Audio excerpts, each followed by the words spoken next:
We all know that drums are super important to any modern worship set, but we also know that they're notoriously hard to get sounding just right. There's so many different components that go into it. The actual drum kit you choose, whether or not you put it in a cage, the way that you tune the heads, to the microphones that you're actually putting on it. And that's what I'm here to talk about today, is the microphones that you're actually using to capture your drum kit. Because you see, it doesn't matter how expensive your kit is or how well you tune it, if you're not able to capture it and play it back in the room, it's probably just not gonna sound that great. Especially if you've got it in a cage where there's not actually that much acoustic noise getting into the room. The mics become a super important piece.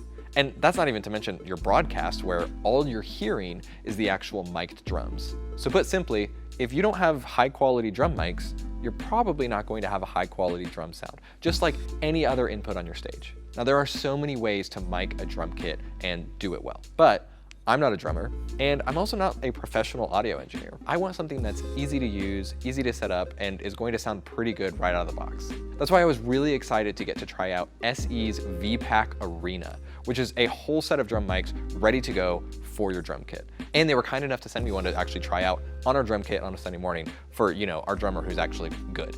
Now, even though they sent me these mics for free, all the thoughts here are my own, and I'm gonna give you guys my honest opinions of them and of the whole process using these mics, because there's some pieces that might surprise you, or maybe not if you're experienced with SE, but we'll get to that later. So what actually comes in the Vpack Arena? The Vpack is the actual set of mics that they have, and the Arena goes for the size, which is just the number of mics that you actually get.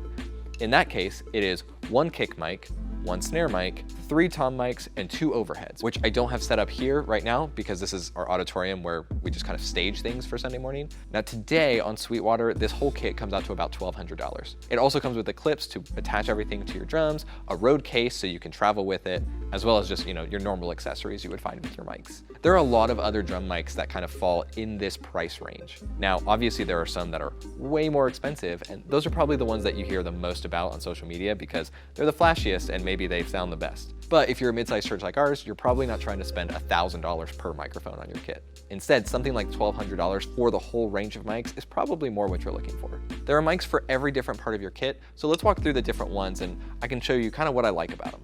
Let's start out on the snare. This is actually the SE V7X. We used to just use a Shure SM57 on our snare top, and so switching it out to this was pretty straightforward. We just replaced the clip and threw that mic on there right in the same spot. And honestly, without tweaking too much of the EQ, I thought it sounded great. Felt like I had a little bit more body than the 57. I don't know, it just kind of felt more right to me. Again, I'm not a professional audio engineer. I don't really know things, but I know that I thought it sounded better. It's got really good off-axis rejection and it isolates the snare pretty well, so we don't get a lot of cymbal bleed coming into this mic, which is incredible because we were getting a lot of that with the 57. And we don't want to gate our snare because we don't want to lose any ghost notes or little rolls that our drummer is going to be doing. So this has actually been great for us. The first week we used it, I got so many comments of, wow, the snare sounded incredible today. And well, that's honestly enough for me.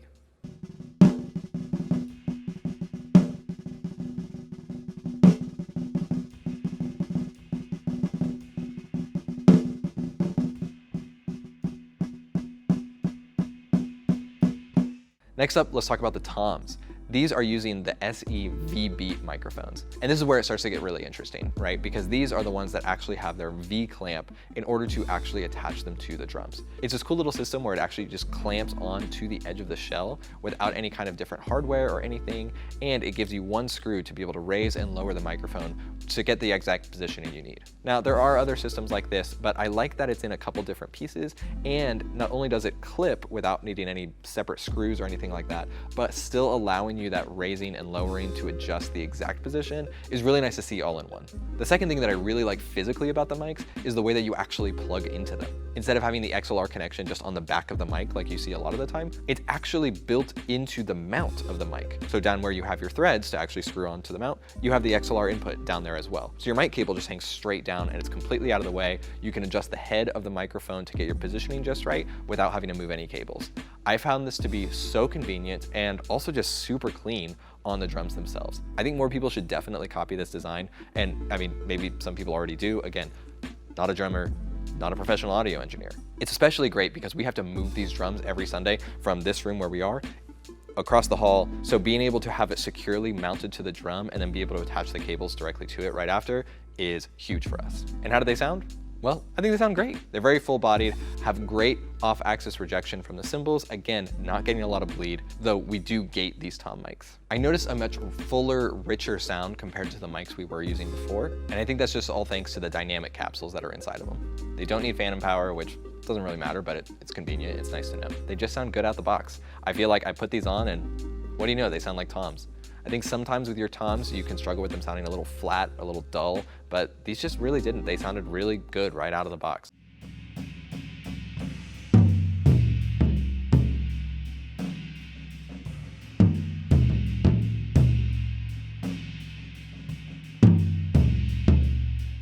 Moving right along, we'll talk about the overheads that are not actually overhead right now. They're the SE8 microphones. They're just a couple of pencil condensers. They sound good. You know, for our use case, I'm really not doing that much with the overheads, really just placing them above the cymbals over here to be able to capture mostly the cymbals. Because we're miking every shell, I don't really care that much about the overall sound of the kit. It's really to get cymbals and just tie everything together, widen the stereo image of the drums. And honestly, I feel like they are doing a great job of that. It doesn't feel like they're catching too much room noise. They feel pretty isolated and grabbing the drums the way that I want. You've got a couple of switches on the side of the mic like you would expect to see on some of these condensers to be able to give it a high pass filter and adjust the pad level just to make sure the signal you're getting in is exactly where you want it to be. We've been very happy with these as our overheads.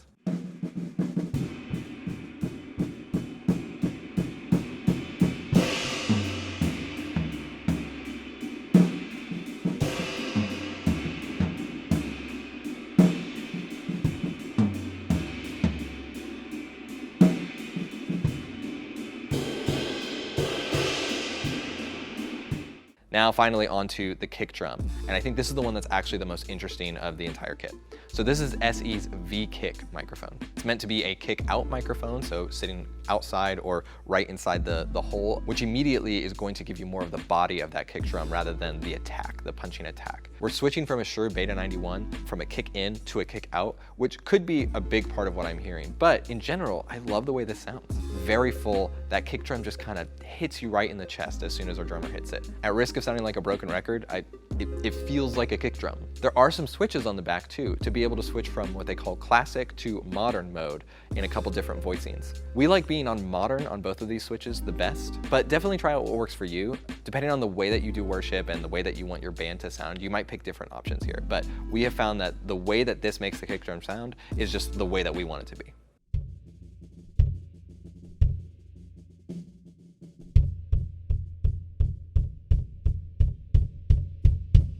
Let's go ahead and actually show you the whole mix. I'm not gonna get into the nitty-gritty of this is exactly how this one sounds and exactly how I applied the EQ and here's my processing chain for everything.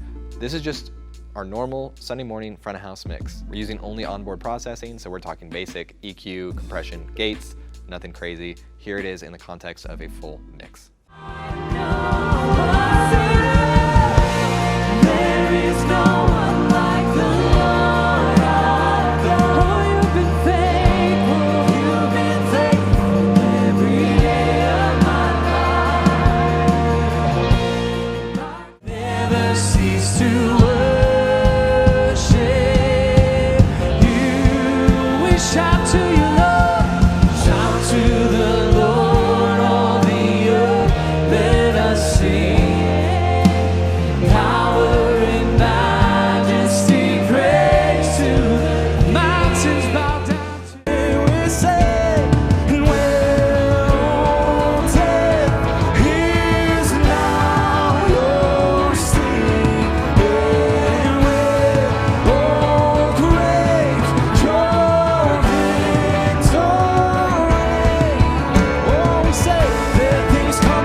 So again, this is somebody who's not an expert front of house engineer, and this is how it sounds. And this is without a lot of time digging into it. Honestly, we switched these out one week, made a few different adjustments to the EQ, and kind of ran with it.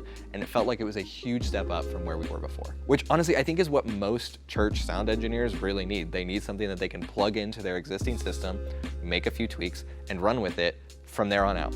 We don't all need to be tweaking our drum settings every single week and really spending 3 hours dialing in our snare as much as the internet would make us think we're supposed to do that. These just sound good, and honestly, I think that's great for most people. However, before you get too excited and you go out and you buy these right now, there's one word of caution, and that is quality control. When I received my Vpack, right out of the gate, one of the V-Beat Tom microphones just didn't work. It didn't pass any signal whatsoever. And then, after using the kit for 2 weeks, all of a sudden my V-Kick started crapping out. We were in the middle of service and I just lost signal. It came back 10 minutes later and then it was out for the rest of the service. We ended up switching the mic in the middle of the service before we got to the back half of worship. Don't recommend doing that, but here we are. So I want to call your attention to that. But on the positive side that I also want to call attention to is their customer service. I emailed them and literally a day later, I had replacement mics for each of those problems. So is it not great that these didn't work out of the box? Yeah, of course. When you buy something, you want it to work. But did they rectify the problem super easily without any hassle? I didn't even have to send the mics back. Also, yes. So maybe slightly low quality control, but super high customer service. That's a balance that I'm willing to take, and if you are too, then you're in the clear. I don't know how much there is to say about the rest of this. Like, these work, they sound good, they look good. I love the black on the mics with a little bit of red poking through. I'm just a sucker for that. They clamp on really well, they look sleek, easy to plug in your cables. Like, honestly, it's just a good set of mics for your drum kit. If you're in the market for some, you're trying to upgrade your mics or do something totally different, you should definitely check out SE Vpack and get whatever size you need for your kit. I'll put a link down in the description below. You know how it works. And hey, if you've used these before, go ahead and drop in the comments what you think of them, if you like them, if you hate them, what mics you would use instead in the same price range. I would love to hear it. Maybe we'll try them out. But hey, until next time,